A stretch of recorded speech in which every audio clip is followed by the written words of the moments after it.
हम लोग श्रीमद् भागवतम के तीसरे स्कंद के 15वें अध्याय के 46वें श्लोक में को पढ़ रहे हैं। और 45th में क्या बताया गया था? एक शब्द था समगृणन। मतलब चार कुमारों ने भगवान का ध्यान इस प्रकार से किया कि यही भगवान नारायण हैं, जो उन मनुष्यों के लिए, जो वह मनुष्य जो गति अर्थात मोक्ष की इच्छा करते हैं, मृग्यता में ढूंढते हैं, यह इस जगत में, भौतिक जगत में योग मार्ग के द्वारा, अष्टांग योग के मार्ग के द्वारा जो मोक्ष प्राप्त करना चाहते हैं, उनके लिए ध्यानास्पदम, ध्यान के विषय है।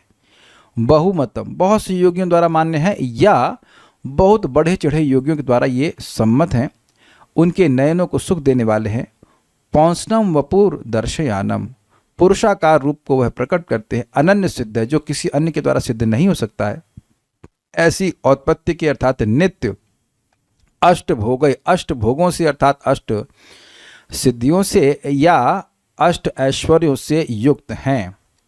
ऐसे भगवान का समग्रण, सम्यक रूप से वह स्तुति करने लगे, बोलने लगे। तो स्वाभाविक बात है कि लिंक क्या होगा कि क्या स्तुति बोली। तो स्तुति के क्रम में पहला श्लोक यहाँ पे आ रहा है। बहुत सुंदर श्लोक है और आप लोग बहुत प्रेरणा मिलेगा श्लोक में। कुछ बातें यहाँ पे हैं, अब सुनिएगा, मेरे पीछे बोलिए। कुमारा उचुः योऽन्तर्हितो हृदि गतोऽपि दुरात्मनां त्वं सोऽद्यैव नो नयनमूलमनन्तराद्धः। योऽन्तर्हितो हृदि गतोऽपि दुरात्मनां त्वं सोऽद्यैव नो नयनमूलमनन्तराद्धः। यर्ह्येव कर्णविवरेण गुहां गतो नः पित्रानुवर्णितरहा भवदुद्भवेन। यर्ह्येव कर्णविवरेण गुहां गतो नः पित्रानुवर्णितरहा भवदुद्भवेन। ध्यान दीजिएगा, यर्हि है, यही नहीं है, यर्हि हर है। कुमाराउचुः योऽन्तर्हितो हृदि गतोऽपि दुरात्मनां त्वं सोऽद्यैव नो नयनमूलमनन्तराद्धः। योऽन्तर्हितो हृदि गतोऽपि दुरात्मनां त्वं सोऽद्यैव नो नयनमूलमनन्तराद्धः। यर्ह्येव कर्णविवरेण गुहां गतो नः पित्रानुवर्णितरहा भवदुद्भवेन। यर्ह्येव कर्णविवरेण गुहां गतो नः पित्रानुवर्णितरहा भवदुद्भवेन। कुमार उचुः योऽन्तर्हितो हृदि गतोऽपि दुरात्मना त्वं सोऽद्यैव नो नयनमूलमनन्तराद्धः। योऽन्तर्हितो हृदि गतोऽपि दुरात्मनां त्वं सोऽद्यैव नो नयनमूलमनन्तराद्धः। यर्ह्येव कर्णविवरेण गुहां गतो नः पित्रानुवर्णितरहा भवदुद्भवेन। यर्ह्येव कर्णविवरेण गुहां गतो नः पित्रानुवर्णितरहा भवदुद्भवेन। कुमार उचुः योऽन्तर्हितो हृदि गतोऽपि दुरात्मनां त्वं सोऽद्यैव नो नयनमूलमनन्तराद्धः। योऽन्तर्हितो हृदि गतोऽपि दुरात्मना त्वं सोऽद्यैव नो नयनमूलमनन्तराद्धः। यर्ह्येव कर्णविवरेण गुहां गतो नः पित्रानुवर्णितरहा भवदुद्भवेन। यर्ह्येव कर्णविवरेण गुहां गतो नः पित्रानुवर्णितरहा भवदुद्भवेन।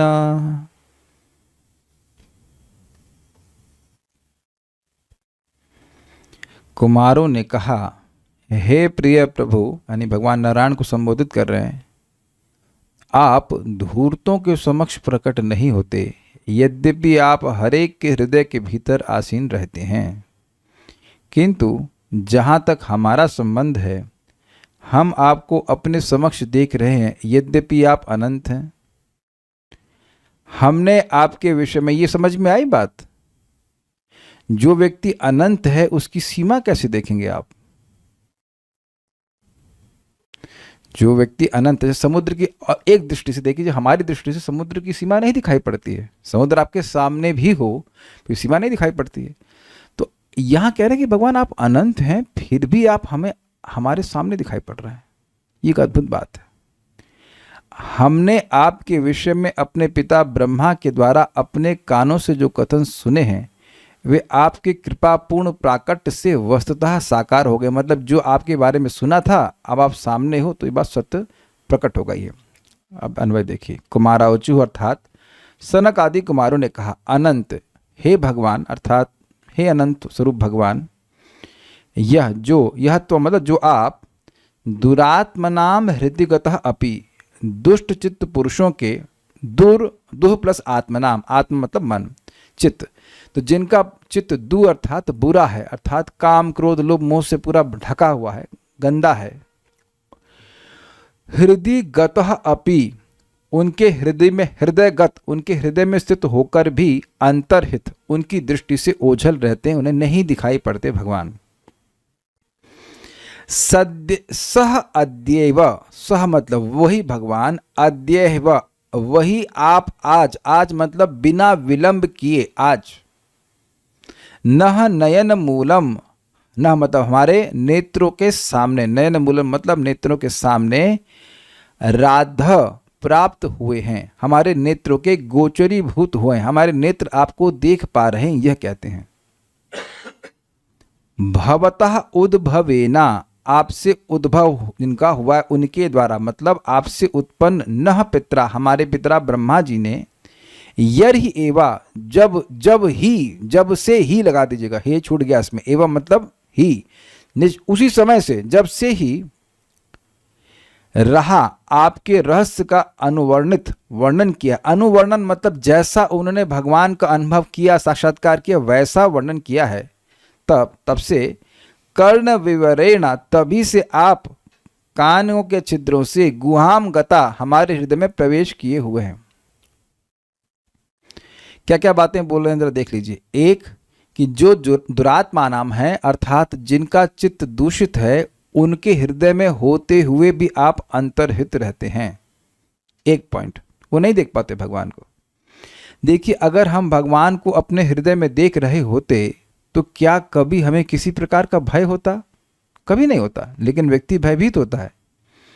जैसे मान लीजिए कोई रोगी है, तो रोगी अब डॉक्टर को एकदम सामने देखता है, समर्थ डॉक्टर को, तो वह भयभीत नहीं होता, डॉक्टर हमको बचा लेगा, ऐसा विश्वास होता है उसका। नहीं होने पर व्यक्ति भयभीत होता है, होता ही है। तो अपने आश्रय को ना देख पाने के कारण व्यक्ति भयभीत होता है। तो जो लोगों का हृदय दूषित है, हम सभी लोगों की बात कर रहे हैं, जिनका भी हृदय दूषित है, उनके हृदय में भी भगवान हैं, लेकिन भगवान अपने को अंतर्हित किए रहते हैं। ये ध्यान देना होगा कि भगवान का प्रीरोगेटिव है, क्या बोलेंगे इसको हिंदी में, भगवान की स्वेच्छा कह सकते हैं कि उनकी स्वेच्छा है कि वह किसी को दर्शन दें या ना दें। ये उनका अधिकार है, उनका स्वामित्व है इस बात पर कि वो किसी को दें या ना दें। जैसे कि मंदिर में दर्शन अंदर से खुलते हैं, बाहर से नहीं। तो अंदर से जब खोलना चाहे भगवान तब खोलेंगे, नहीं तो नहीं खोलेंगे, ये बात है। तो एक पॉइंट तो ये। दूसरा कह रहे हैं कि वही भगवान जो अन्य लोगों के लिए हृदय में अंतर्हित रहते हैं, वह हमारे सामने हैं, इसलिए अनंत। हे भगवान, आपकी दया अनंत है। जो किसी के सामने प्रकट नहीं हो रहे हैं, वो हमारे सामने प्रकट हो गए, एकदम दिख रहा है। क्लियर? दूसरा कह रहे हैं, बड़ी सुंदर बात है, इसको चक्रवर्ती बाजी ने फोकस किया कि यर्हि एव, ऐसा नहीं है कि आप हमारे सामने आज ही प्रकट हुए हैं, अपितु जिस दिन, यर्हि एव जिस दिन हमारे पिता ब्रह्मा जी ने आपके विषय में वर्णन किया था, आप कानों के द्वारा, सुनाई पड़ रहा है ना सभी को, देखिए श्लोक, देखिए कर्ण विवरेण गुहाम गतः, उसी दिन आप कानों के माध्यम से हमारे हृदय में प्रकट हो गए थे। Can you see our fortune? देखिए, सही में ऐसे लोगों के लिए शोक करना चाहिए जो भगवान की कथा को सुनने में रुचि नहीं दिखाते हैं। ये तरी एव का मतलब क्या है? जैसे मान लीजिए कोई चोर आपके घर में घुस जाए, आपको पता नहीं चल रहा है, लेकिन कुछ समय बाद वो प्रकट हो जाए, तो वह तो बस समय की बात है। वो तो अपने आप को प्रकट करने के लिए ही घुसा था। कुछ सुनाई पड़ रहा है आप लोगों को? Can you here this? Can you actually here this what is being mentioned here? आज जबरदस्त बात है। भगवान आपके, मेरे, हम सभी लोग ब्रह्मा जी से सुन रहे हैं कि नहीं सुन रहे? ये सारे श्लोक अभी तक जो आप सुन रहे हो, किससे सुन रहे हो? ब्रह्मा जी सुन रहे हो। उससे पहले ब्रह्मा जी की प्रार्थना सुनी, सुखदेव गोस्वामी सुन रहे हो। अनुवर्णन का मतलब होता है परंपरा में सुना है, अपने मनगढ़ंत तरीके से नहीं सुना है। जब कोई व्यक्ति परंपरा में भगवान के बारे में कान से सुन रहा है, तो समझ रहे क्या हो रहा है? उसी दिन उसी समय भगवान उसके हृदय में घुस गए हैं। अब बहुत जल्दी भगवान हमारे सामने प्रकट होने वाले हैं। Can you understand this? This is amazing shloka, this is amazing shloka, the way Shila Chakraborty बादस put it. यही एव, ऐसा नहीं है कि मैंने आपको आज देखा है, हम तो हृदय में आप पहले घुस गए थे। यद्यपि आप, जिन लोगों का चित्त अपवित्र होता है, उसको उन्हें कभी नहीं दिखाई पड़ते हैं। It's a beginning of an end. I have several times told, it's a beginning of an end. ये जो हमारा अंधकार है, हमारा अज्ञान है, हमारा दुर्भाग्य है कि हम भगवान को अंदर होते, हमारे हृदय में होते हुए भगवान को नहीं देख पा रहे हैं, ये हमारा इसकी समाप्ति होना शुरू हो गया, क्योंकि हम भगवान के बारे में सुन रहे हैं। प्रविष्ट कर्ण रंध्रेना स्वानाम भाव सरोरुहम धुनोति शमलम कृष्णा सलिलस्य यथा शरत। भगवान कृष्ण कथा के माध्यम से, कृष्ण कथा के रूप में कान से, प्रविष्ट कर्ण रंध्रेना, रंध्र यहाँ विवरण लिखा है, वहाँ पे रंध्र का, कानों के माध्यम से भगवान भक्त के हृदय में प्रवेश करते हैं। और उसका जो, उसके हृदय में जो भगवान से उसका नित्य संबंध है, उस संबंध रूपी कमल पर वो आसीन हो जाते हैं और वहाँ के सारे कचरे को साफ कर देते हैं। और भक्त भगवान को धीरे धीरे करके अपने हृदय में ही देखने में समर्थ हो पाता है। समझना होगा कि इससे पहले जब भगवान ने अर्थात भगवान का रहस्य बताया था 4 कुमारों को कि बेटा तुम लोग ब्रह्मानंद में लगे हो, तुमको पता है कि इससे करोड़ों गुना अधिक सुख जो है वो भगवान के स्वरूप में है। तो ये रहस्य था ना। जो व्यक्ति भोगम पड़ा हुआ उसके लिए तो भक्ति भी एक रहस्य है ही रहस्य, और साथ साथ जो ब्रह्मानंद में भी लीन है उसके लिए भी भक्ति रहस्य है। वो भगवान को नहीं जान रहा है कि भगवान के स्वरूप में कितना सुख है। तो इस रहस्य को बताइए कि तुम लोग इस ब्रह्मानंद में चिपके हुए हो, आसक्त हो, लेकिन इससे करोड़ों अरबों गुना अधिक सुख जो है वह भगवान के स्वरूप में है। ये रहस्य ब्रह्मा जी ने बताया था उनको। तो जब वो पूछे होंगे कि भगवान का रूप कैसा है, किस प्रकार का है, तो भगवान के रूप का वर्णन अनुवर्णन किए। अनु का मतलब समझते हैं, जैसा भगवान का वर्णन है वैसा ही करना चाहिए परंपरा में। तो इसलिए हमें यह नहीं सोचना चाहिए कि 4 कुमारों को तो ब्रह्मा जी से सुनने को मिला और हमें नहीं सुनने को मिला। नहीं, हम लोग भी परंपरा में स्वीकार कर रहे हैं। देखिए सिंपल सी बात सोचिए, बहुत सिंपल सी। आप लोग कभी आई डोंट नो, जयपुर में मदन मोहन प्रभु, जयपुर में साउथ अफ्रीका के एप्पल खाए हैं कभी आपने?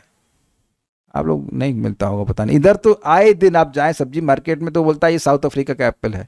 अब साउथ अफ्रीका कहाँ है बताइए? साउथ अफ्रीका, अफ्रीका के भी साउथ में, इज इट नॉट? तो वहां से कैसे आप एप्पल खा सकते हो बताइए?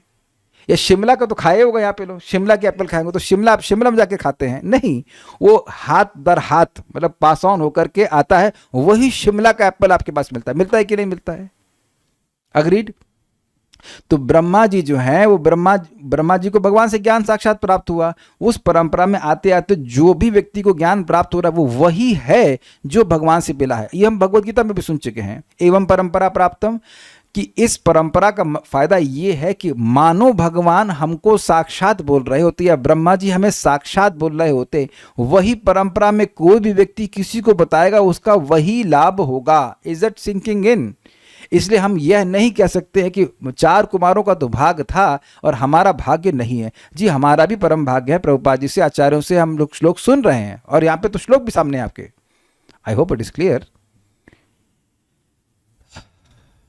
बहुत जबरदस्त श्लोक है कि जिस दिन हमने आपके बारे में सुनना शुरू किया उसी दिन हमें आपकी प्राप्ति हो गई। मैं फिर रिपीट कर रहा हूं, आप टीका में भी दिखाऊंगा आपको। जिस दिन हमने आपके बारे में सुनना शुरू किया अपने पिताजी से परंपरा में, उसी दिन हमें आपकी प्राप्ति हो गई। तो आप कहेंगे अरे प्राप्ति तो बाद में हुई। जी नहीं, जो ये जैसे ही आपने भगवान के बारे में प्रामाणिक रूप से सुनना शुरू किया, क्योंकि भगवान की प्राप्ति का साधन मिल गया है जो कि अमोघ है, मतलब वो अब वो शुरू हो गया साधन तो वो रुक नहीं सकता है, तो वो भगवान के पास ले जाकर ही रुकेगा, इसलिए प्राप्ति हो गई। तो अगर मैं आप लोग से पूछूं कितने लोगों को भगवान की प्राप्ति हो गई, तो किसी को हाथ खड़ा करने की जरूरत नहीं है, सबको हो गई। Is just a matter of time, is just a matter of time. What more inspiration you want? बताओ मेरे को क्या जप टॉक देने की जरूरत है? अगर कोई भागवतम के लिए समय नहीं निकल पाया, उस दुर्भाग्य व्यक्ति के लिए क्या कहा सकता है बताइए? महान दुर्भाग्य है उसका, महान दुर्भाग्य, रियली बहुत बड़ा दुर्भाग्य है। इतना इंस्पिरेशन श्लोक है, समझ रहे हैं? जैसे मान लीजिए कि आपको कहीं किसी स्थान में जाने के लिए ट्रेन मिली ही नहीं, तब कैसे पहुंचेंगे? लेकिन ट्रेन पे बैठ गए तो ट्रेन तो चलती जाएगी, ट्रेन चलती जाएगी तो अब आप बैठे रहो, आपको वहां पहुंचा ही देगी। जब तक नहीं मिलती तब तक नहीं मिलती है। तो जब तक वह नहीं सुने तो ब्रह्मानंद में डूबे हुए थे, लेकिन जैसे ही भगवान के बारे में सुने उसी दिन उनको भगवान की प्राप्ति हो गई। इसीलिए यहाँ पे कह रहे यरहि एवा, जिस दिन हम सुने थे उसी दिन आप हमारे हृदय में आ गए थे। आज हम आपको सामने देख रहे हैं। वेदवादिनी मैं यहां पे हूं, क्या उत्तर है? सिंपल, हाँ है। इस रूम में मैं भी हूं और आप भी हूं, आप भी हैं, तो आप मुझे देख पा रहे हो उस समय, बस। तो कह रहे हैं जिस दिन हमने आपके बारे में सुनना शुरू किया उसी दिन आप हमारे हृदय में आ गए थे, उसी दिन आप हमारे हृदय में मिल गए थे। इसीलिए अपने हृदय पे आप हाथ रखकर देखिए, मतलब कहने की तो क्या स्टाइल है कहने का, लेकिन पॉइंट है आप देखिए कि क्या अगर आप वाकई एकाग्रता से सुन रहे हैं इस प्रवचन को, तो क्या मन में कुछ सुख अनुभूति हो रही है? ये आप थोड़ा सा कॉन्शियस हुई कि अगर आप अपने मन को कथा में लगाए हैं, मन को उधर उधर कहीं फैलाए हुए तो मैं नहीं कह सकता, लेकिन मन को कथा में लगाए हैं, तो आप देखिए एक विशेष सुख की अनुभूति होती है। एक सुख है जो कि अन्य बातों में नहीं रहता है। ये भगवान की उपस्थिति का प्रमाण देता है, डायरेक्ट प्रमाण दे रहा है। सूक्ष्म बात है, विचार कीजिएगा। और ऐसे ही व्यक्ति जब सुनता जाता है तो एक दिन भगवान का दर्शन उसको हृदय में ही होता है। इसके लिए आप लोग 1.2 प्रथम स्कंद के दूसरे अध्याय के श्लोकों को पढ़िएगा। वहां स्पष्ट लिखा है, भगवान की बात सुनता जाता है तो रजोगुण तमोगुण नष्ट होता है, फिर वो शुद्ध सत्व में स्थित हो जाता है। अंततोगत में लिखा है, भिद्यते हृदय ग्रंथि छिद्यन्ते सर्व संशया शियंत चास्तु कर्माणि मुक्त दृष्ट एवात्मनीश्वरे। भिद्यते हृदय ग्रंथि, उस साधक की हृदय ग्रंथि, अविद्या की ग्रंथि, अहंकार, मिथ्या अहंकार नष्ट हो जाता है, वो उसका छेदन हो जाता है, फट जाती है, खत्म हो जाती है। भिद्यते हृदय ग्रंथि छिद्यन्ते सर्व संशया, उसके सारे संशय समाप्त हो जाते हैं। क्या संशय? मेरे हृदय में भगवान है कि नहीं है, ये मन में संशय बना रहता है।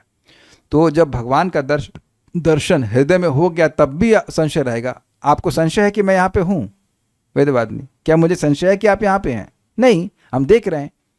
तो अब जब व्यक्ति अंधकार में होता है तो संशय होता है। आप देखो बचपन में कभी कभी माँ बिल्कुल बगल में ही लेटी होती है, सो रही होती है, और बच्चा अंधकार में जग जाता है, तो उसको ये भय होता है कि मेरी माँ है कि नहीं है, और रोने लगता है।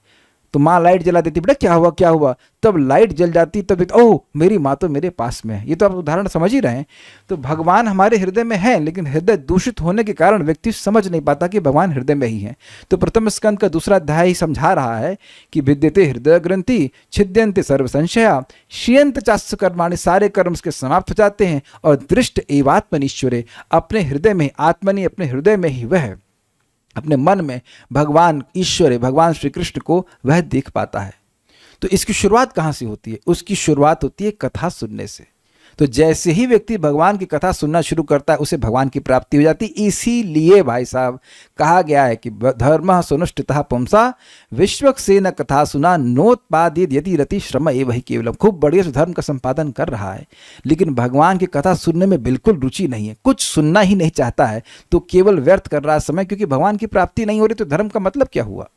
और कथा सुन रहा है तो भगवान की प्राप्ति हो जाती है। परम पूज्य राधा गोविंद महाराज समझाते हैं कि भगवान की प्राप्ति का मतलब है कि मन भगवान में लगने लग जाना। तो मन कैसे लगेगा बताइए? मन लगेगा भगवान की बात को सुन करके, बात को सुन करके। इस बात को समझिए, क्या कभी ऐसा हुआ कि किसी ने हमको डांट दिया हो कस के, या कठोर शब्द बोले हो, तो मन उन शब्दों पे बार बार जाता है? ऐसा होता है? तो आप देख रहे हैं कि शब्दों में ऐसी शक्ति है कि हमारे मन को बार बार उधर ही धावित करते रहते, दौड़ाते रहते। ये है शक्ति। जब भौतिक शब्दों में ऐसी शक्ति है तो भागवत में कितनी शक्ति होगी, जरा विचार कीजिए। इसे करे तो सही, कम से कम एक जन्म तो भागवत नियमित रूप से सुने, तब देखें क्या प्रभाव पड़ता है।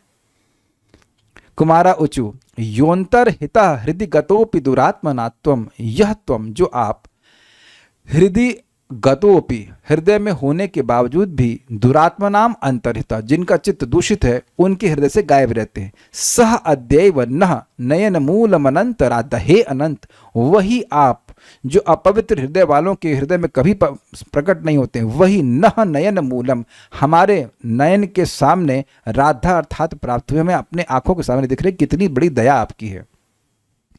यर्हि एव कर्ण विवरण, ऐसा नहीं कि हम केवल आज ही आपको प्राप्त किए, अपितु यर्हि एव कर्ण विवरेण गुहाम गतो नः, जिस दिन निश्चय ही उसी दिन जिस दिन आप कान के छेद से हमारे गुहाम अर्थात हमारे हृदय में प्रवेश किए थे, न मतलब हमारे, कब पित्रानुवर्णित रहा भवदुद्भवेना, भवद उद्भवेन पित्रा, आपके द्वारा उत्पन्न ब्रह्मा जी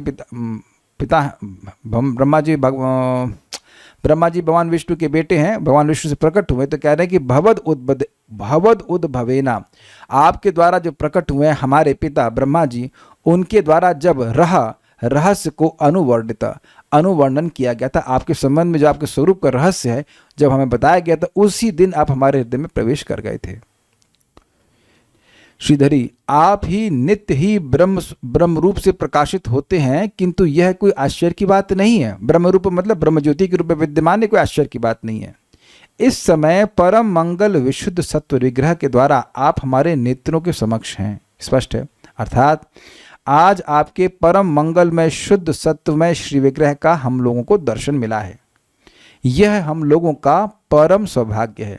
इसी बात को इस श्लोक में कहा गया है। हे अनंत, यद्यपि आप सबों के हृदय में अंतर्यामी रूप से विद्यमान रहते हैं, फिर भी आप दुष्टों को नहीं प्रकाशित होते हैं। तो एक बात यहाँ पे क्लियर है कि अगर किसी को अभी भगवान का दर्शन हृदय में नहीं हो रहा है तो स्वाभाविक सी बात है उसको अपने हृदय को और परिमार्जित करने की, शुद्ध करने की आवश्यकता है। This is very simple. किंतु वही आप आज हम लोगों को प्रकाशित हो रहे हैं। श्री भगवान के अंतर्धान नहीं होने का कारण बतलाते हुए मुनियों ने कहा, मतलब अंतर्धान होने का नहीं, अंतर्धान नहीं होने के कारण क्यों आज हमारे सामने आप प्रकट हैं, ये कह रहे हैं। उसका कारण बता रहे हैं। श्री भगवान के अंतर्धान नहीं होने के कारण बतलाते हुए मुनियों ने कहा कि भवदुद्भवेना, अर्थात आपसे उत्पन्न हम लोगों के पिता ब्रह्मा जी ने जब हम लोगों को आपके रहस्य का उपदेश दिया, उसी समय से आप हम लोगों के हृदय में आ गए थे, किंतु आपका साक्षात दर्शन तो आज ही मिला है। थोड़ा समझिए इस बात को। श्रीमद् भागवतम में 1.1.2 में बताया गया है। क्या बताया गया है उसमें लिखा है, धर्मः प्रोजित कैडबोत्र परमो निर्मत्सराणाम सताम वेद्यम वास्तवमत्र वस्तु शिवदम तापत्रयोन्मूलनम श्रीमद्भागवते महामुनि कृते किं वा परैरीश्वरः सद्यो हृदयवरुध्यतेऽत्र कृतभिः शुश्रूषुभिस्तत्क्षणात्। जैसे ही कोई श्रीमद् भागवतम को सुनने की इच्छा करता है, वैसे ही भगवान उसके हृदय में ग्रसित हो जाते हैं। तो प्रश्न का भगवान कैसे ग्रसित हो जाते हैं, तो वहां पे चक्रवर्ती पाद बताते हैं 11वें स्कंद का एक श्लोक कोट करते हुए, प्रेम रशनया धृतांग्री पद्म, प्रेम की रस्सी के द्वारा, प्रेम रशनया, प्रेम की रस्सी के द्वारा धृत पकड़ लिए जाते हैं अंग्रि पद्मा, भगवान के पद मतलब कमल, अंग्रि मतलब चरण, भगवान के चरण कमल प्रेम की रस्सी के द्वारा भक्त के हृदय में पकड़ लिए जाते हैं। ये बताइए कि आपके मेरे चरण कोई पकड़ लेगा तो आप कहाँ जाएंगे? समझ में आ गया कि नहीं? चरण पकड़ लिए गए तो कहाँ जाएगा व्यक्ति? भाई चरण पकड़िए या पूरे व्यक्ति को पकड़िए, एक ही बात है। चरण पे बेड़ी डाल दी तो व्यक्ति नहीं जा पाएगा। तो जैसे ही कोई व्यक्ति भगवान के बारे में सुनने की इच्छा करता है श्रीमद् भागवतम से, तो भगवान उसके हृदय में प्रेम जागृत होने लगता है और इस कारण से भगवान उसके हृदय में बंध जाते हैं। Does that make sense? तो जैसे जैसे भागवतम सुनते जाता है उसका प्रेम बढ़ता जाता है और इस प्रकार से भगवान उसके हृदय में और अधिक प्रकट होते जाते हैं। इसीलिए जब मौका मिले, जितना मौका मिले, व्यक्ति को श्रीमद् भागवतम का श्रवण करना चाहिए। ये बात है। ठीक है, तो उसी दिन से आप आ गए थे, अब आज हमारे हृदय में साक्षात, हमारे आंखों के सामने साक्षात प्रकट हुए। तो ये भागवतम सुनने वालों को एक दिन भगवान का दर्शन प्राप्त होगा। लेकिन ध्यान दीजिएगा कि कितने मनोयोग से सुन रहे हैं, ये बहुत महत्वपूर्ण है। अपने जीवन में भागवतम को कितना महत्व हम दे रहे हैं उसका बहुत फर्क पड़ता है। बट अब उस पर मैं अधिक नहीं बोल रहे हैं, वो इतना विवेक आपको है कि क्या करना चाहिए। सारार्थ दर्शनी। अहो महान भक्तों की कृपा की कैसी अपार महिमा है। क्यों भाई? क्योंकि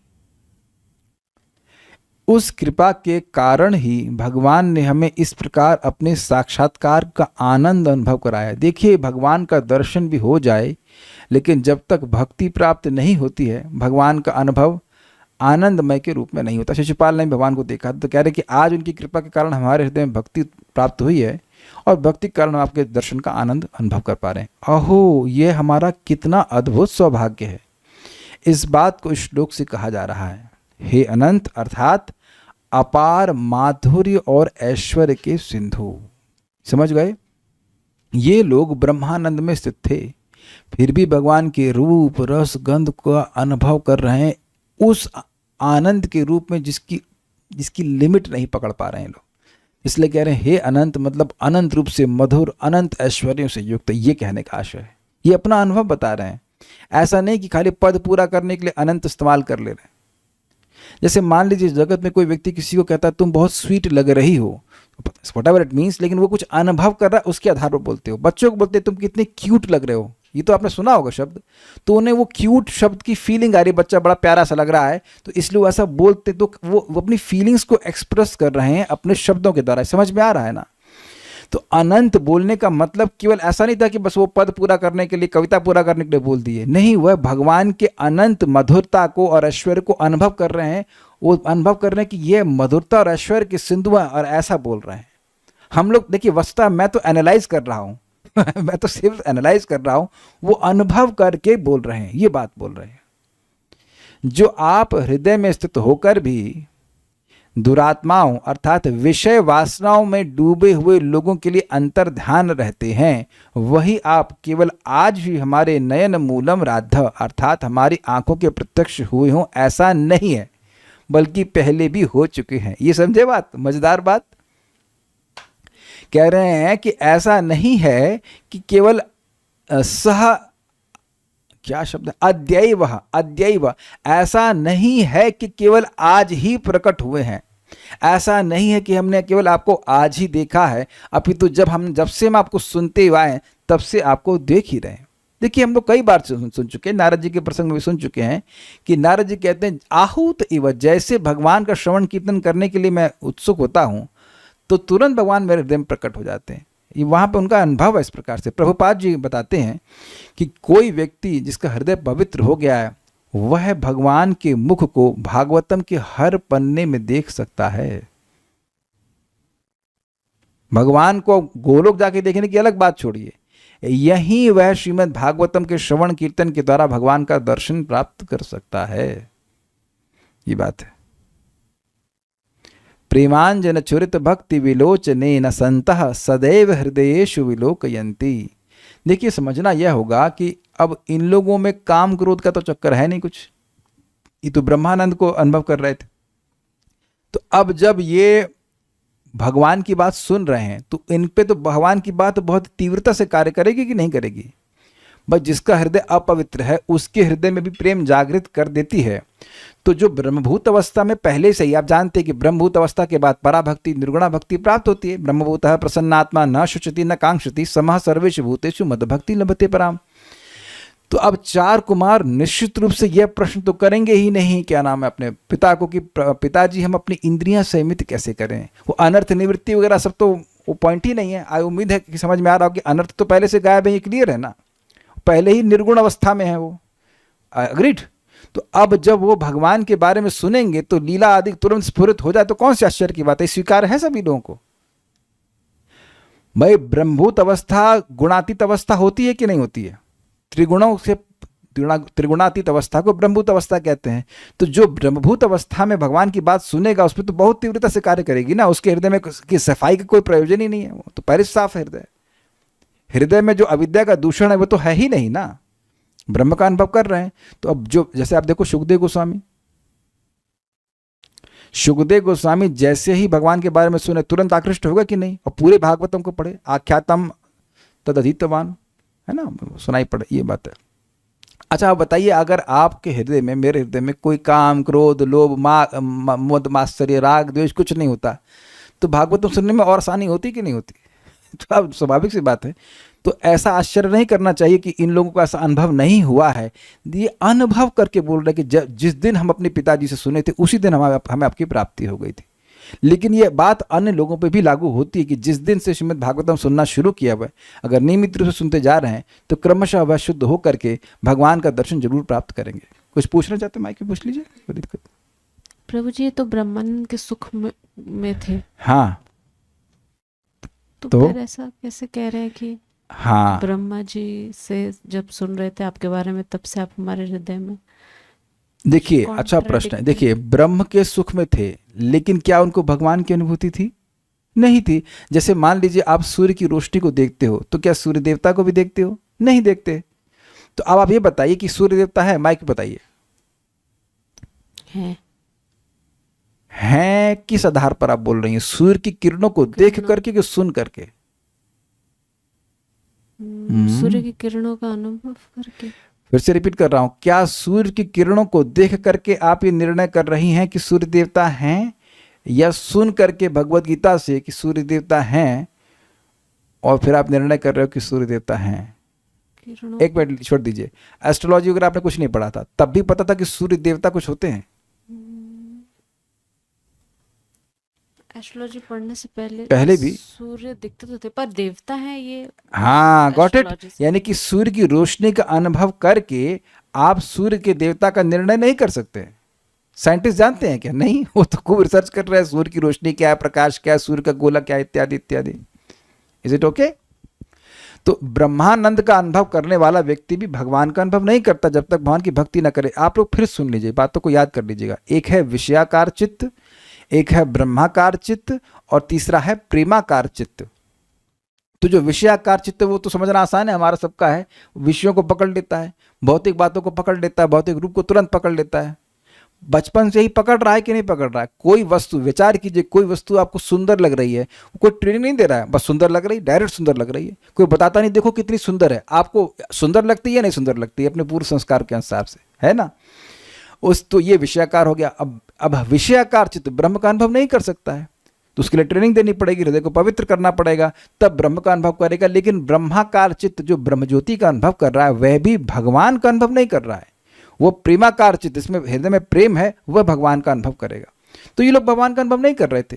तो यानी भगवान का स्वरूप में क्या सुख है वह इनके लिए रहस्य था, तो ब्रह्मा जी को बोलना पड़ा, ब्रह्मा जी ने इनको बताया।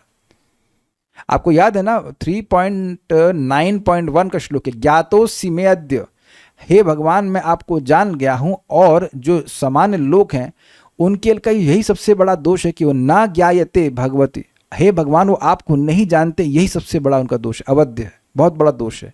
अर्थात आप में कितना सुख है वो ना जान करके विषयों में रमण करने का प्रयास कर रहे हैं। ये इस प्रकार से ब्रह्मा जी ने लमेंट किया था कि नहीं किया था, ये बात बोल रहे हैं। तो कह रहे हैं कि ऐसा नहीं है कि आज ही आप हमारे सामने प्रकट हुए, बल्कि पहले भी हो चुके हैं।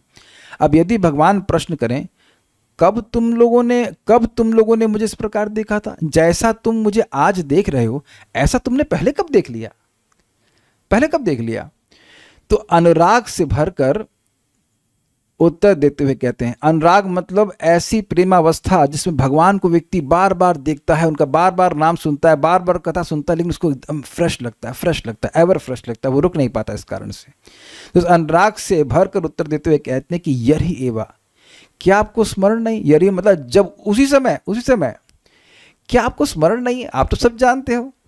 भवद उद्भवेन पित्राः, आपसे उत्पन्न हुए पिता ब्रह्मा द्वारा, हमारे पिता ब्रह्मा द्वारा अनुवर्णित रहा, जिनका रहस्य समझाया गया था, आपका रहस्य समझाया गया था, वही आप जब उसी समय हमारे कानों के माध्यम से गुहाम गता, गुहा मतलब हृदय, हमारे हृदय की गुहा में अर्थात गुफा में प्रवेश कर गए, तभी हमने आपका साक्षात्कार कर लिया था। ये अर्थ है, समझ में आ गया? ठीक है। हे ब्रह्मानुभव, इसीलिए प्रभुपाद जी कहते हैं कि तुम लोग देखने पे क्यों इतना जोर देते हो, आप सुनने पर जोर क्यों नहीं देते? भगवान एब्सोल्यूट हैं, परम सत्य हैं, उनको देखना और उनको सुनना ये एक ही बात है, एक ही बात है।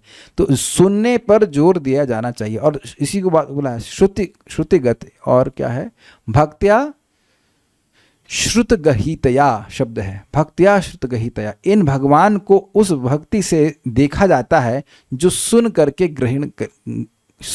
ग्रहण करी गई हो। सुनने पे बहुत जोर दिया जाता है। आप देखो, आप में से कितने लोग इस्कॉन वृंदावन में आकर भगवान के संग सेल्फी खींचे हो? मैं डांटूंगा नहीं, प्लीज रेज हैंड्स अगर आपने गलती कभी करी है तो।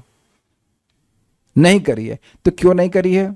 क्योंकि आप सुन करके मंदिर में आए हो। अग्रीड?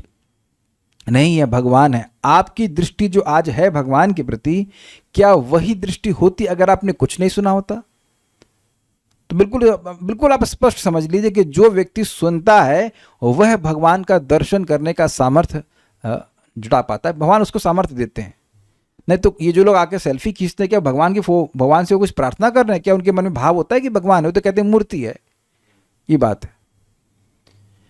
तो ये एकदम लिख लीजिए, समझ लीजिए कि जितना भगवान के बारे में सुनेंगे उतना भगवान का अनुभव प्राप्त होगा, उतना ही हृदय पवित्र होगा, उतना ही भगवान को हम समझ पाएंगे।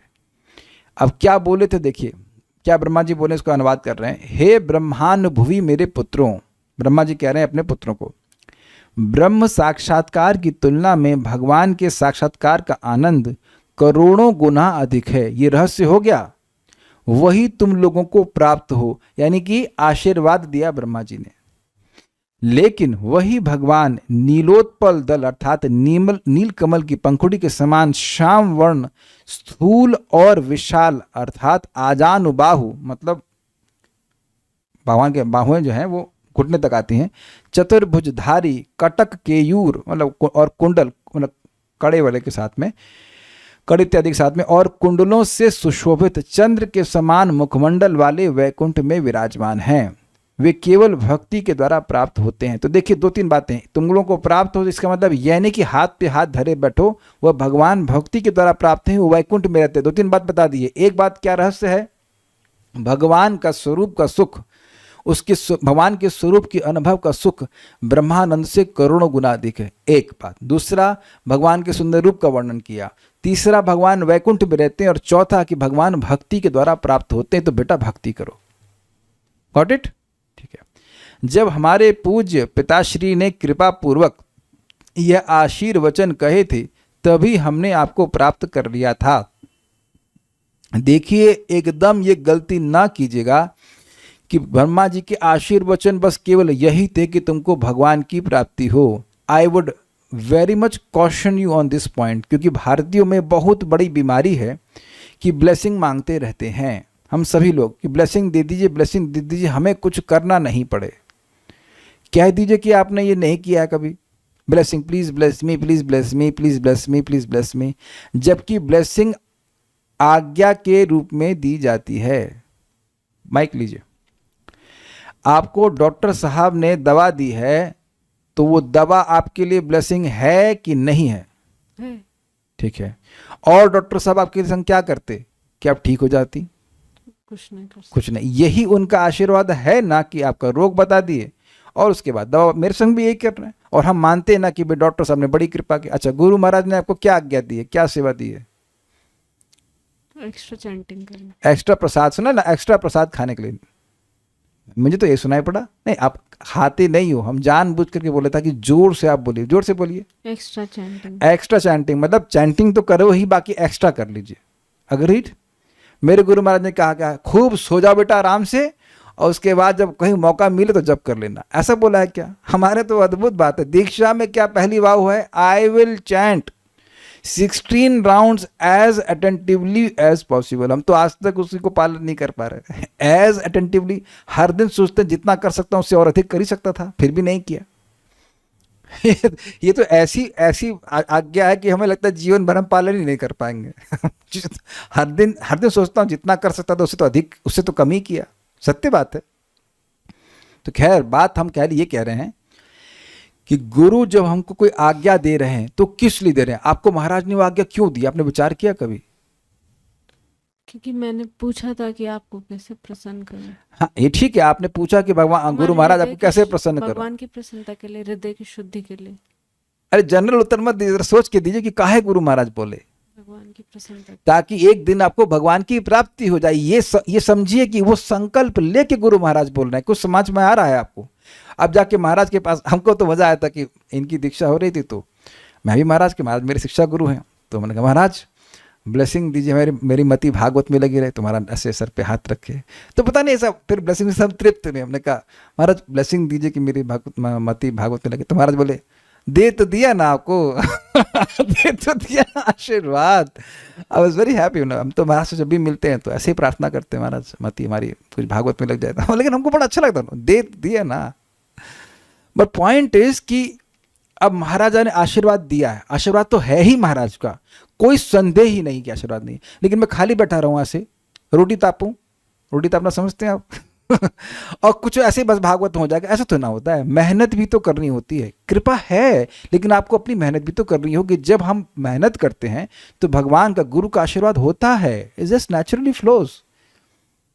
आई होप आप बात समझ पा रहे हो कि आशीर्वाद ये चारों ही हैं। बेटा वैकुंठ में रहते हैं, बड़ी कृपा हुई, ये उनकी कृपा हुई, ये उनकी ब्लेसिंग थी। बेटा वो भक्ति की द्वारा प्राप्त होते हैं, अच्छा तो भक्ति कर रहे हैं। बेटा वो उनके ये सब सुंदर सुंदर रूप है, ये बताया, और वह करोड़ों गुना अधिक सुखमय है। ये सारे उनके आशीर्वाद थे। ये नहीं कि बस बेटा तुमको भगवान की प्राप्ति हो जाए और बेटा जाकर के सो गए कुंभकर्ण की तरह, ऐसे नहीं है।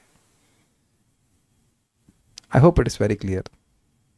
तो इसकी व्याख्या कर रहा था कि जब हमारे पूज्य पिताश्री ने कृपा पूर्वक आशीर्वचन कहे थे,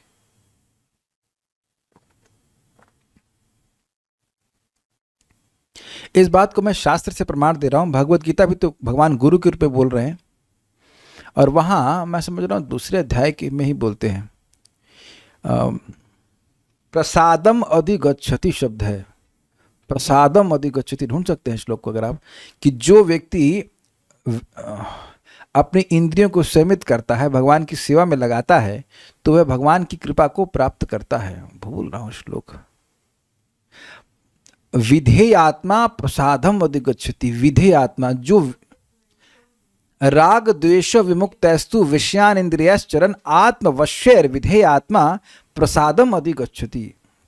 राग और द्वेष से विमुक्त होकर विषयान इंद्रियश्चरन्, अपनी इंद्रियों को विषयों से खींचता है, तो आत्मवश्यैर विधेय आत्मा, वह अपने आत्मा के वश में करता है इंद्रियों को, तो मन को वश में, मन के द्वारा इंद्रियों को वश करता है। वो मन कैसा है? विधेय आत्मा, विधि स्वरूप वाला है। वह मन विधि पालन करने वाला है। सुबह उठता है, नाम जप करता है, तो मन को ये सब करना अच्छा लगने लगता है।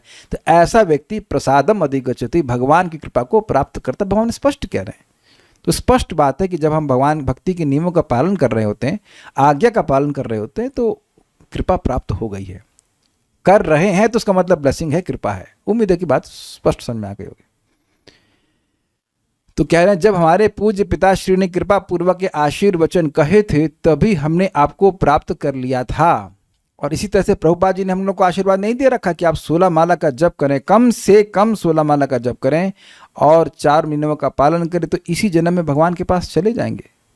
तो अब जिसको ये मिल गया, जिसने स्वीकार कर लिया, तो उसको भगवान का, उसकी प्राप्ति हो गई। बस कुछ समय की बात है।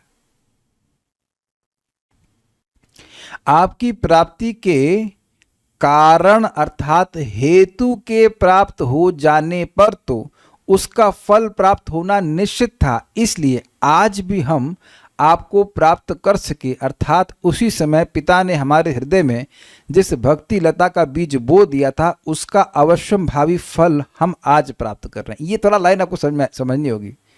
आपकी प्राप्ति के कारण अर्थात हेतु के प्राप्त हो जाने पर, भगवान की प्राप्ति कब तक नहीं होती है?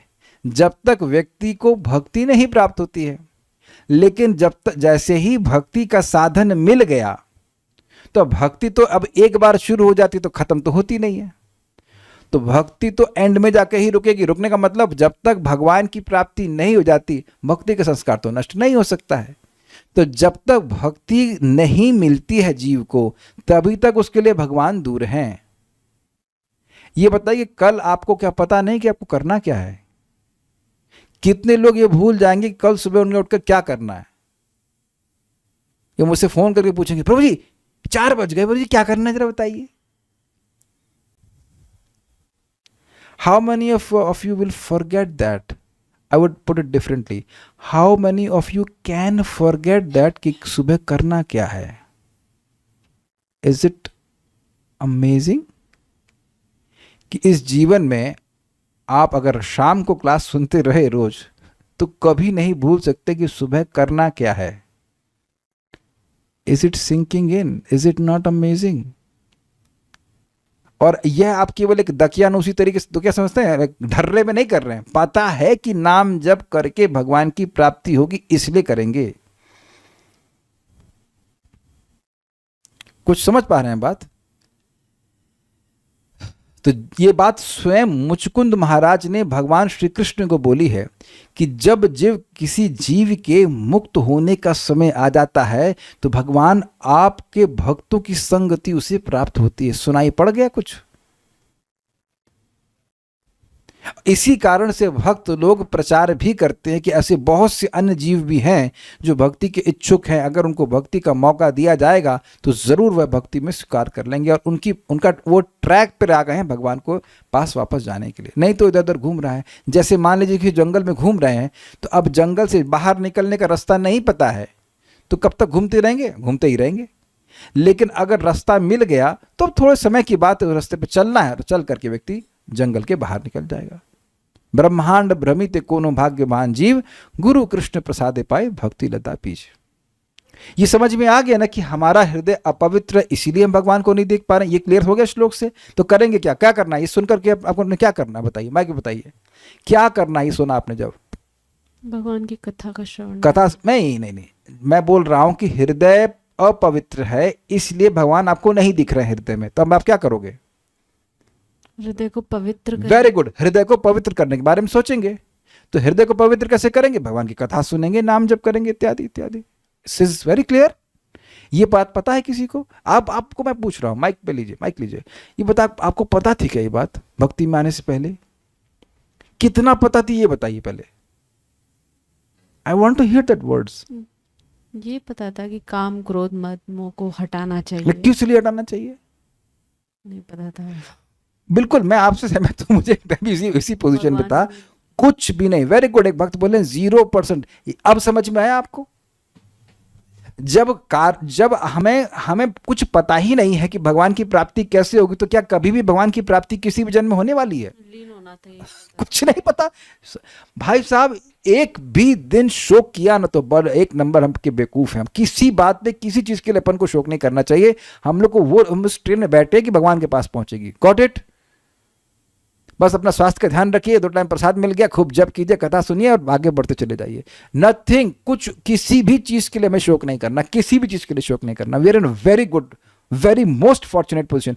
क्या प्रेसिडेंट ट्रम्प को अगर हम नाम रख दे तो क्या उनको पता है कि ये सब क्या और जो महात्मा गांधी है, जितने इतने बड़े यहाँ पे पैदा हो गए, सब किसी एक को भी व्यक्ति को पता था कि भगवान का अपने हृदय को पवित्र करेंगे तो भगवान की प्राप्ति हो जाएगी? किसी को नहीं पता। ऐसे ही मर गए, ऐसे ही जिए, ऐसे मर गए, बस सब मर गए इसी प्रकार से। अनफॉर्चुनेट। तो बात यहां कह रहे हैं कि जिस दिन हमारे पिता ने हमें कथा सुनाई, उसी दिन भक्ति की लता का बीज बो दिया गया। और ये बीज नष्ट नहीं होता। ये कर्म बीज की तरह नहीं है कि वो ध्वस्त कर देगी कोई भक्ति। नहीं, भक्ति कर्म नष्ट करती है, लेकिन भक्ति थोड़ा नष्ट करती है। इसीलिए प्रभुपाद जी कहते हैं कि हम सभी का, तुम सभी का परफेक्शन गारंटीड है, बस केवल समय की बात है। श्री भगवान के दर्शन उनकी भक्त की कृपा के साथ ही प्रकट होते हैं।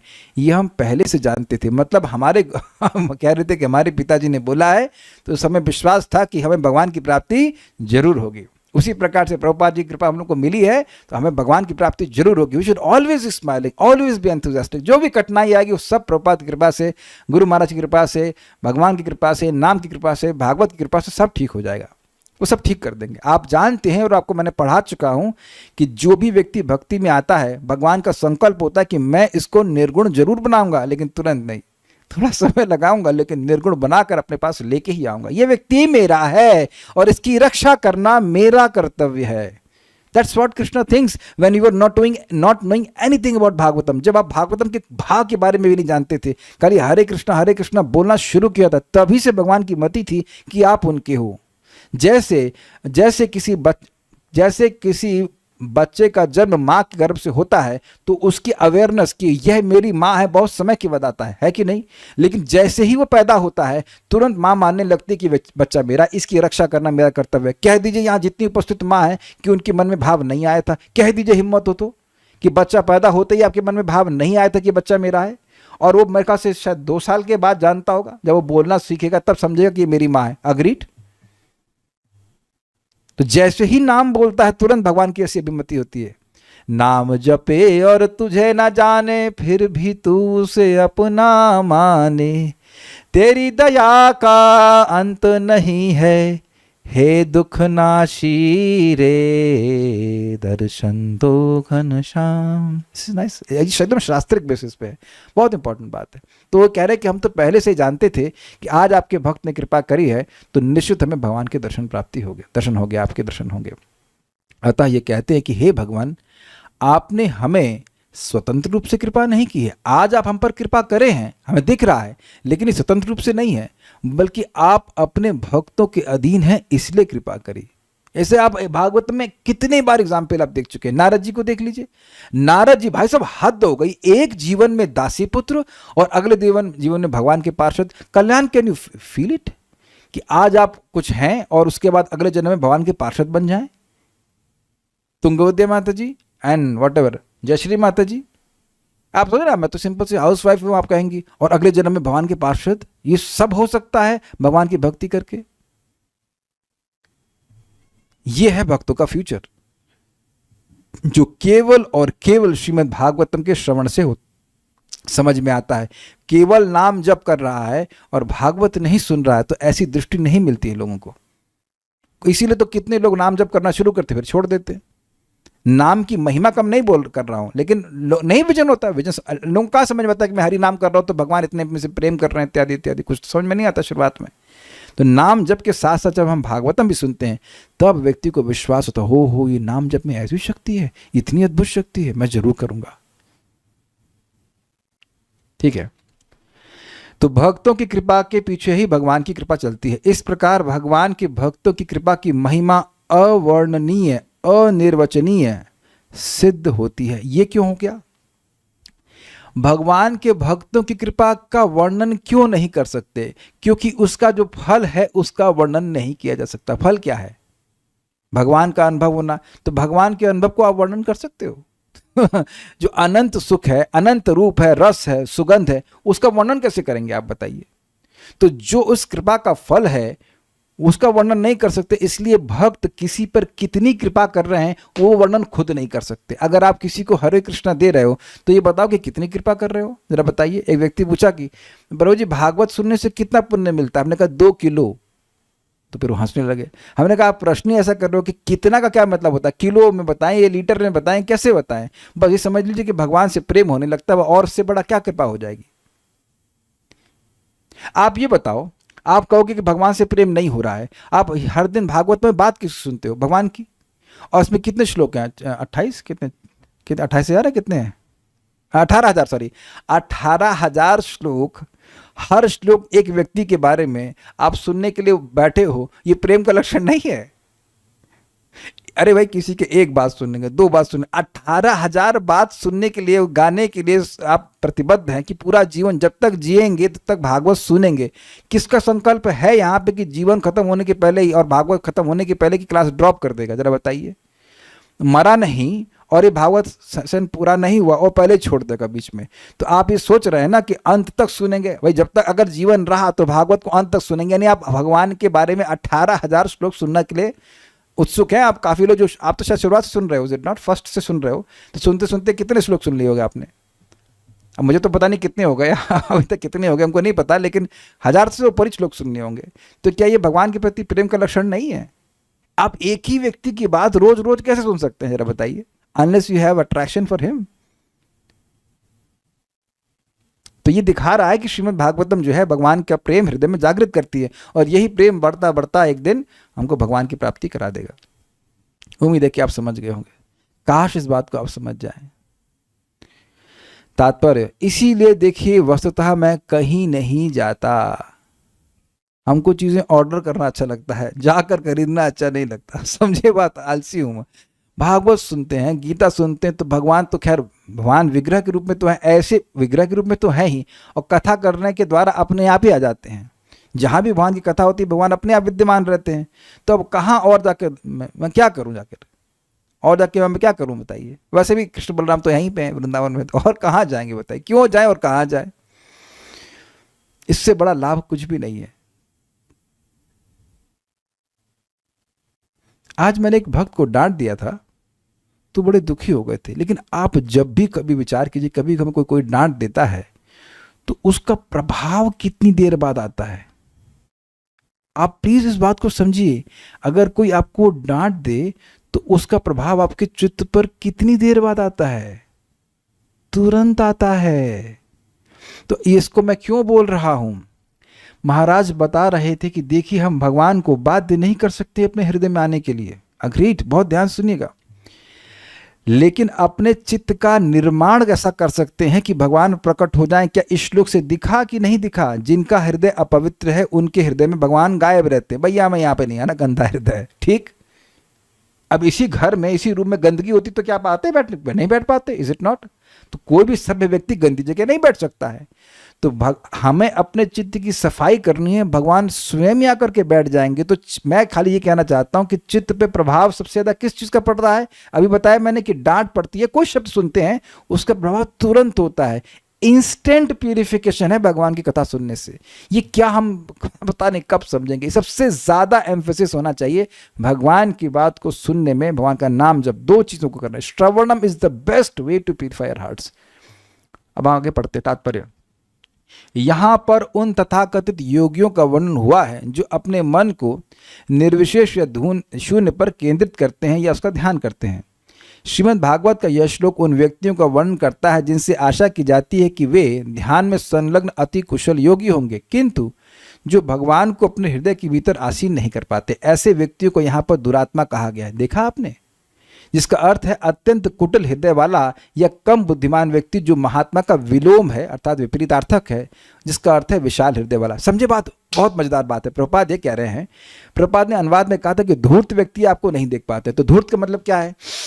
मैं ध्यान कर रहा हूं लेकिन तुम ध्यान शून्य का कर रहे हो। ध्यान करना चाहिए भगवान का, और जो कह रहा है कि ध्यान में कर रहा हूं शून्य का, वो चीटिंग कर रहा है कि नहीं? ऐसे व्यक्ति का हृदय अपवित्र ही है और अपवित्र ही रहेगा, और ऐसे भगवान कभी प्रकट उसके हृदय में होने वाले नहीं है। क्लियर?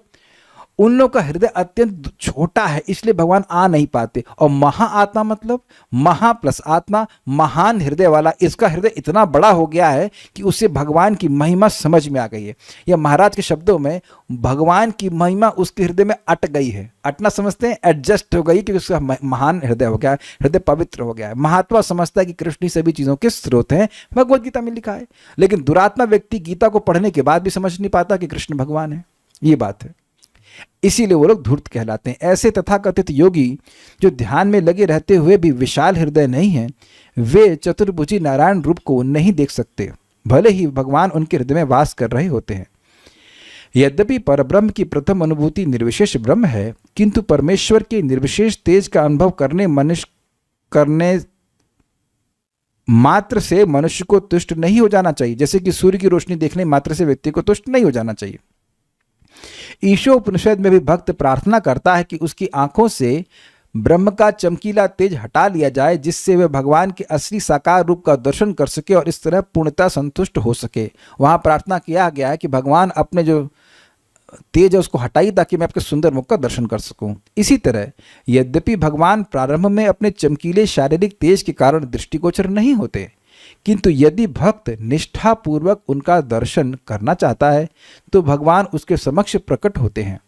भगवत गीता मतलब लगा रहता है, भक्ति करता ही रहता है। जब तक भगवान का दर्शन नहीं हो जाएगा मैं भक्ति छोड़ूंगा नहीं, मैं श्रवण कीर्तन करता ही रहूंगा, ऐसा निष्ठा में लगा रहता है। और ये महाप्रभु ने कहा है, निष्ठा होइला प्रेमेर तरंग। एक साधन पकड़ा है, नाम जप कर रहा है, भागवत पढ़ रहा है, करते जा रहा है, करते जा रहा है, करता है। निष्ठा समझ रहे हैं, घिस रहा है, घिस रहा है, घिस रहा है, घिसते जाए तब जब तक उसको हृदय में भगवान की अनुभूति ना होने लग जाए। छोड़ नहीं रहा है तो प्रेम की तरंग उसके हृदय में जागृत हो जाएगी। इसलिए एक बहुत बड़ा सूत्र सीखा। क्या सीखा? कि भक्ति का एटलीस्ट श्रवण कीर्तन, श्रीमद् भागवत का श्रवण और नाम जप, इसमें लग जाए, उसे करता ही जाए, करता ही जाए, करता जाए, करता जाए। एक दिन भगवान की अनुभूति साक्षात होने लग जाएगी। ठीक है, ये इसे कहते हैं rolling stone gather snow moss. सुना है आपने? ये नहीं सुना? एक पत्थर है, वो पत्थर अगर से गोल गोल घूम रहा है तो कोई काई उस पर जमा नहीं होती, वो कहीं पे भी जाएगा। तो आज थोड़ा ये साधन कर लिया, कल वो कर लिया, कल ये कर लिया, कल वो कर लिया, ऐसे में प्रगति नहीं होती। एक ही चीज को पकड़े रहिए और करते जाइए, करते जाइए, करते। स्पेशली श्रीमद् भागवत का श्रवण और नाम जप, ये चीज है। और इसके नारद जी प्रमाण है कैसे इन दोनों का आश्रय लेकर के वे भगवान की प्राप्ति कर लिया। ठीक है, भगवत गीता में कहा गया है कि भगवान हमारे अपूर्ण आंखों से नहीं देखे जा सकते, न ही वे हमारे अपूर्ण कानों से सुने जा सकते हैं, और न ही अपूर्ण इंद्रियों से अनुभव किए जा सकते। नाहम प्रकाश सर्वस्य योग माया समावर्ता इत्यादि। मतलब भौतिक इंद्रियों से आप भगवान को नहीं पकड़ सकते, किंतु यदि कोई श्रद्धा तथा लगन से भक्ति करता है तो ईश्वर स्वयं प्रकट होते हैं। यहाँ पर 4 मुनियों सनत कुमार, सनातन, सनंदन तथा सनक को निष्ठावान भक्तों के रूप में वर्णित किया गया है। क्यों? क्योंकि अपने पिता से सुने थे, गुरु से सुने थे, और उस पर विश्वास करके भक्ति किए। यद्यपि उन्होंने अपने पिता ब्रह्मा से भगवान के साकार रूप के विषय में सुन रखा था, किंतु उन्हें केवल निर्विशेष रूप ब्रह्म ही बतलाया गया था। किंतु वे भगवान की निष्ठापूर्वक खोज कर रहे थे, अतएव उन्होंने अंततः उनके साकार रूप का दर्शन किया, जो उनके पिता द्वारा बताए गए वर्णन के अनुरूप था। स्पष्ट है? इस तरह वे पूर्णतया तुष्ट हो गए। ये बड़ी इंटरेस्टिंग बात है। इस जगत में किसी को पूछो कि भगवान क्या, वो कहते हैं हमने तुमको भगवान दिखा देंगे। उनसे पूछो भगवान दिखते कैसे हैं, तो यह नहीं बताते। तो ये उल्लू बना रहे हो ना। तुम बताओ, अरे थ्योरी बताओ, फिर हम तुम्हारे सबसे चलेंगे। तो थ्योरी से मैच करना चाहिए ना भगवान का रूप। यहां तक कि काल यवन, आपको पता है, जो भगवान से युद्ध करने के लिए आया था, वह भी नारद जी से सुन के आया कि भगवान दिखते कैसे हैं। तो वो बताया कि भगवान चतुर्भुज रूप में, श्यामल रूप के हैं। तो वो जाकर मैच किया, चाह जब भगवान को देखा वो मथुरा में, तो मैच किया, हाँ ये कृष्ण है, ये वासुदेव हैं। असुर भी भगवान के स्वरूप को पहले सुना, तब वह भी वैष्णव से सुना, तब भगवान का दर्शन प्राप्त होने। तो मालूम कैसे चले कि भगवान कौन है। तो इसलिए ये सब झांसेबाजी में नहीं पड़ना चाहिए कि हम बस बात बोलेंगे, हमारी बात को सुनो, तुम्हें भगवान का दर्शन हो जाएगा। पहले बताओ भगवान कौन है। और मोस्टली तो ये बताता ही नहीं कि भगवान कौन है। जैसा ब्रह्मा जी ने वर्णन किया था, वैसे ही रूप में वह भगवान को देख पाए। पहले शास्त्र सुनता है, फिर उसको दिव्य प्रत्यक्ष, दिव्य रूप से प्रत्यक्षतः भगवान का अनुभव होता है। प्रश्नों को अंत में लूंगा। यहां वे अपनी कृतज्ञता प्रकट कर रहे हैं कि यद्यपि प्रारंभ में वे मूर्ख निर्विशेषवादी थे। What does that mean? जिस व्यक्ति के हृदय में कोई भोग नहीं है, उसको प्रपात कह रहे, भोग वासना नहीं, कह रहे मूर्ख निर्विशेषवादी। क्यों? अरे तुम ध्यान ही कर रहे हो, इतनी मेहनत करके अपने हृदय को पवित्र कराना चाहते हो, तो क्यों नहीं भगवान का ध्यान करते? तुमको महान सुख प्राप्त होगा। ये क्या निर्विशेष में पड़े हो, इसलिए कह रहे मूर्ख। किंतु अब भगवत कृपा से उन्हें उनके साकार रूप को देखने का सौभाग्य प्राप्त हुआ। इस श्लोक का, हाँ कुछ कह रहे थे, माइक पे बोलिएगा। निर्विशेषवादी थे वो, पर अपने पिता से सुनते थे। यस। तो भगवान का अच्छा रूप, लगता हाँ था। उनको अच्छा लगा, और भगवान का रूप धीरे धीरे उनके मन में आने लगा। किंतु अब भगवत कृपा से उनके साकार रूप को देखने का सौभाग्य प्राप्त हुआ। इस श्लोक का अन्य महत्वपूर्ण पक्ष यह है कि ये मुनि अपने पिता ब्रह्मा से सुनने का अपना अनुभव बता रहे थे, जिनका जन्म सीधे भगवान से हुआ था। दूसरे शब्दों में, भगवान से लेकर ब्रह्मा और ब्रह्मा से नारद तथा नारद से व्यास इत्यादि की परंपरा को यहाँ स्वीकार किया गया है। क्लियर समझ में आया? आपसे उत्पन्न भवदुद भवेना, यानी कि बेसिकली पॉइंट क्या है कि ब्रह्मा जी आपसे उत्पन्न हुए तो उनको आप ज्ञान दिए हो। तो भाई अपना ज्ञान तो भगवान को ही पता है, भगवान के अलावा किसी को पता नहीं है। तो भगवान ने ब्रह्मा को ज्ञान दिया और ब्रह्मा जी ने नारद जी को दिया। तो अर्थात ये हुआ कि जो भी व्यक्ति भगवान से प्रकट हुई परंपरा में ज्ञान प्राप्त करेगा, उसे भगवान का ठीक ठीक ज्ञान हो जाएगा। ये बात है। ठीक है। चूंकि कुमारगण ब्रह्मा के पुत्र थे, अतएव उन्हें ब्रह्मा की शिष्य परंपरा से वैदिक ज्ञान सीखने का अवसर प्राप्त हुआ था। इसीलिए निर्विशेषवादी शुभारंभ के बावजूद अंत में वे भगवान के साकार रूप के साक्षात दर्शक बने। तो इससे बिल्कुल स्पष्ट है कि जो परंपरा में ज्ञान प्राप्त करेगा, परंपरा में मंत्र स्वीकार करेगा, परंपरा में भक्ति के पथ को स्वीकार करेगा, एक दिन वह निश्चित भगवान को देखने का अनुभव प्राप्त करेगा। और इसीलिए उसको परंपरा में कनेक्ट होने का मौका दिया गया है। अब कुछ प्रश्न है क्या? एक भक्त कह रहे हैं कि तभी साक्षात्कार कर लिया मतलब प्रेम समझ आने लगा। देखिए,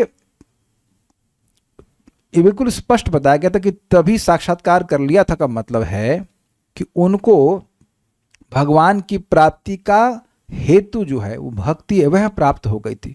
वहां से वह भक्ति करना शुरू की और भगवान को प्राप्त कर गया। एक भक्त क्वेश्चन है, पिताजी अर्थात ब्रह्मा जी द्वारा भगवान के बारे में बताए जाने के बाद भगवान हृदय में आ गए 4 कुमार के, तो भी वो क्यों ब्रह्मवादी क्यों बने रहे? दो बार क्यों आया इस क्वेश्चन में? कहाँ ब्रह्मवादी बने रहे? उनको स्प्रिया हो गई ना भगवान को जानने की। जो ब्रह्मवादी बना रहेगा उसको भगवान को देखने की स्प्रिया होगी क्या? नहीं होगी। सुखदेव गोस्वामी भी तो चतुश्लोकी भागवत सुनने के बाद भक्त हो गए थे। ये कहाँ आपने सुना कि चतुश्लोकी भागवत सुनने के बाद हो गए थे? चतुश्लोकी नहीं सुने थे, वो भगवान की कृपा का वर्णन सुने थे, अहो बकीयम श्लोक सुने थे इत्यादि। तो 4 कुमार ब्रह्मा जी सुनने के बाद क्यों ब्रह्मवादी बने रहे? अरे नहीं बने रहे। अगर ब्रह्मवादी बने रहे थे तो वो वैकुंठ जाते ही क्यों? तो उनके हृदय में स्प्रिया आ गई। जिसके हृदय में स्प्रिया आ गई भगवान को देखने की, वो ब्रह्मवादी कहाँ रह गया? भगवान और गुरु इंस्ट्रक्शन देके के ऑलरेडी कृपा कर चुके हैं। अगर कोई नहीं कर रहा तो उसका अविवेक के कारण है या अपराध है? देखिए, सिंपल सी बात है। बहुत सारे फैक्टर आ जाएंगे। कह रहे हैं गुरु ने बोल दिया, भगवान ने बता दिया, तो कोई नहीं कर रहा है तो उसका कारण अविवेक है या अपराध है? It can be both. पहली बात है कि कृष्ण भावना का ज्ञान सभी को, जिन लोगों को दिया जा रहा है, वो सभी लोग एक प्रकार से समझ नहीं रहे इसके महत्व को, तो ये अविवेक भी है। और भक्ति में आने के बाद अगर व्यक्ति भक्तों का अपराध करता है तो उसकी भक्ति की स्पृहा समाप्त हो जाती है, एटलीस्ट टेम्पररी, तो अपराध भी हो सकता है। लेकिन अब मैं इस ग्रुप में भक्तों को नहीं देख रहा हूँ कि कोई अपराधी हैं। अगर कोई व्यक्ति भक्ति ठीक से नहीं कर रहा तो उसका अविवेक ही है मोस्ट केसेस में। भाई जैसे सिंपल सी बात है, अगर मुझे सुबह उठना है तो मुझे रात के 12 बजे सोना चाहिए, है कि नहीं? तो 12 बजे आप सोएंगे तो कैसे उठ पाएंगे? और मान लो उठ भी गए तो फिर आप जब में सोएंगे। तो इतना विवेक होना चाहिए कि कितने बजे सोना है, कितने बजे उठना है। आई डोंट थिंक इतना समझाना पड़ता है भौतिकतावादी जीवन में। वहाँ तो हम लोग तुरंत समझ लेते हैं कि हाँ इतने बजे ऑफिस जाना है, इतने बजे उठना है। वहाँ अपना विवेक जागृत कर लेते हैं क्योंकि पैसा मिलना है। तो यहाँ भक्ति करनी है तो इतना समझाना पड़ता है कि भैया इतने बजे सो जाओ, इतने बजे उठ जाओ, इतने बजे सो जाओ। तो 500 1500 करोड़ बार समझाने के बाद भी व्यक्ति वही करता है, 12 बजे सोएगा, फिर नहीं उठ पाता है। ये बात है। अब क्या कर सकते हैं? खैर इसके लिए हम कोई दुखी नहीं है, लेकिन इस सिंपल बात, कितनी बार मैं बताया कि सीधे बैठ के जब करो, फिर वही सो रहे हैं। तो फिर उसका हम नेगेटिव बात पे हम समाप्त नहीं करना चाहते। विवेक, मोस्टली तो विवेक की प्रॉब्लम होती है। अपनी अविवेक समझ आता भी है तो भी व्यक्ति अपनी अपराध प्रवृत्ति नहीं जाती, गलतियां होती ही रहती। देखिए, गलती होना कोई जरूरी नहीं कि उसको अपराध की कैटेगरी में डाल देंगे आप। गलती तो हो, भैया भक्ति कर रहे हैं, गलती हो जाएगी, ऐसा नहीं कि उसको अपराध की सब अपराध में चला गया, ऐसा करके नहीं है। जिस भक्त ने प्रश्न किया है, अगर मैं आपकी बात करूं तो जनरल उत्तर नहीं देना, आपका केवल अविवेक है, अपराध नहीं है। जो चीजें केवल दुख दे रही हैं उनको आलिंगन करना क्या अविवेक नहीं है? मैं कहूं जा करके कैक्टस के पेड़ को आलिंगन कर लो, तो क्या ये अविवेक नहीं है? ये हमारी बेवकूफ़ी है बेसिकली। जो व्यक्ति या वस्तुएं हमें केवल दुख ही देंगे और सुख तो नहीं ही दे सकती, उनका आलिंगन करते रहना, उसके लिए अपना समय बर्बाद करते रहना, ये बेवकूफ़ी है ना। और प्रभुपाद बहुत स्पष्ट कहते हैं, चलो तुम ऐसे बेवकूफ़ भी हो तो भी भगवान को मत भूलो कम से कम। तो इतना सिंपल सी बात है। कल आपको अगर 4 बजे ट्रेन पकड़नी है तो बताइए, उसके लिए आज तक कभी कोई ट्यूटोरियल देखा है कि भाई सुबह 4 बजे की ट्रेन हम कैसे पकड़ें? और कह दीजिए कि आपने आज तक कभी नहीं पकड़ा है। तो ये केवल अविवेक है, मोस्टली इट इज अविवेक, बस और कुछ बात नहीं है। ये भी नहीं पता कि भगवान की प्राप्ति क्यों करें, क्यों नहीं पता है, ये क्या देख नहीं रहा कि क्यों पता क्यों करें, महान सुख की प्राप्ति होगी। सुनने में भी अच्छा लगता है भगवान से प्रेम है, ठीक है। चारों कुमारों को निर्विशेष का ज्ञान कहाँ से हुआ? अच्छा अच्छा, कहीं में आज तक आप श्रीमद् भागवत में सुने हैं इस बात को? इससे मुझे लग रहा था कि प्रश्न अभी किया क्यों नहीं, क्योंकि इससे पहले भी एक भक्त ने प्रश्न किया था कि इन बच्चों को डिस्टर्ब कौन किया, इन बच्चों को गलत ज्ञान कौन दिया, ब्रह्मवादी कौन बनाया? शास्त्र इसके बारे में कुछ नहीं बताता है। अब मैं पूछूं कि सुखदेव गोस्वामी को निर्विशेष का ज्ञान कौन दिया? अच्छा अच्छा अच्छा, मान लीजिए आपको मालूम चल जाए, तब क्या करेंगे? तब देख रहे हैं कि इससे कुछ भी उत्तर नहीं आएगा, इसलिए शास्त्र ना तो शास्त्र दे रहा है उत्तर और ना ही मैं दे पाऊंगा, कि शास्त्र में कुछ लिखा नहीं कि निर्विशेषवादी कौन बनाए उनको। माइक बताइए कुछ। हाँ बोलिए बोलिए बोलिए। इम्पोर्टेंट ये है कि वो निर्विशेषवादी थे पर भक्त बन गए, बस और इतनी भगवान बात के है। दर्शन नहीं, प्राप्त जिज्ञासा आपने किया। एक धनंजय प्रभु कह रहे अल्लाह जाने, हाँ कृष्ण ही जानते कि क्यों निर्विशेषवादी थे, हमको नहीं पता कि क्यों थे, सब भगवान की इच्छा है। जी हाँ, हरी इच्छा। तो अगर वो निर्विशेषवादी थे भी, अगर मतलब थे ही, कौन बनाया हमें क्या पता, हमें नहीं पता इसके बारे में, ठीक है, एकदम कुछ नहीं पता है, ये शास्त्र कुछ नहीं कहता है। लेकिन हम इस आज श्लोक को बनाने के लिए बहुत उत्सुक थे कि भाई जो भी भक्त, हमको कुछ लोगों के तो चेहरे एकदम याद होंगे, रोज भगवान के बारे में सुनने के लिए उत्सुक हैं। इसका मतलब भगवान इनको फिक्स कर दिए कि भगवान की प्राप्ति होगी। और हम देखो, ये जबरदस्ती मस्का नहीं लगा रहे हैं, या मस्का लगाने के लिए मैं बैठा भी नहीं हूँ। आपके सामने श्लोक है, आप जाके दोबारा पढ़ लेना और आप देख लीजिएगा। मेरा प्रार्थना है कि कम से कम अब तो सीरियसली भागवतम पढ़िए, है कि नहीं, है कि नहीं बेटा? अब एग्ज़ाम पास आ रहा है। अब आप में से देखो, मैं पढ़ करके आता हूँ कि नहीं, मैं पढ़ के आया और फिर यहाँ फिर से पढ़ रहा हूँ, 2 बार पढ़ता हूँ प्रतिदिन हर श्लोक को, एक एक लाइन। कितना अच्छा बच्चा हूँ मैं। आप कम से कम एक बार तो पढ़िए। श्रुति त्रिपाठी माता जी पढ़ती हैं दोबारा? नहीं प्रभु जी, आंखें भी तो कमज़ोर है। क्या आंखें भी कमज़ोर हैं? अरे अभी तो आंखें दिख रहा है ना, तुरंत टीवी देखेंगे इसके बाद? नहीं देखेंगे। यार नहीं, टीवी तो आप नहीं देखोगे, लेकिन हम जस्ट बोल रहे हैं कि प्लीज़ जो मैंने पढ़ाया highly fully charge with motivation है, केवल एक बार इसको थोड़ा समय निकाल करके आज सोने से पहले पढ़ लीजिए। सुपर चार्ज जो मैंने पढ़ाया खट समझ में आ जाएगा। कुछ और पूछ रहे हैं क्या? अच्छा, कह रहे हैं मैं भी, एक वक्त बोल रहे हैं मैं भी पहले पढ़ती हूँ। मुझसे पहले पढ़ लेती हैं आप? मुझसे पहले पढ़ लेती हैं? अरे मैं तो पोस्ट करता हूँ, उससे पहले पढ़ लेती हैं। ठीक है, बाद में खुद से। Yes, and you get it, आपके साथ पढ़ते हैं। ठीक है, okay, thank you so much. Will stop now. Shrimad Bhagavatam की जय, श्रील प्रभुपाद की जय, निताय गौर प्रेमानंदे।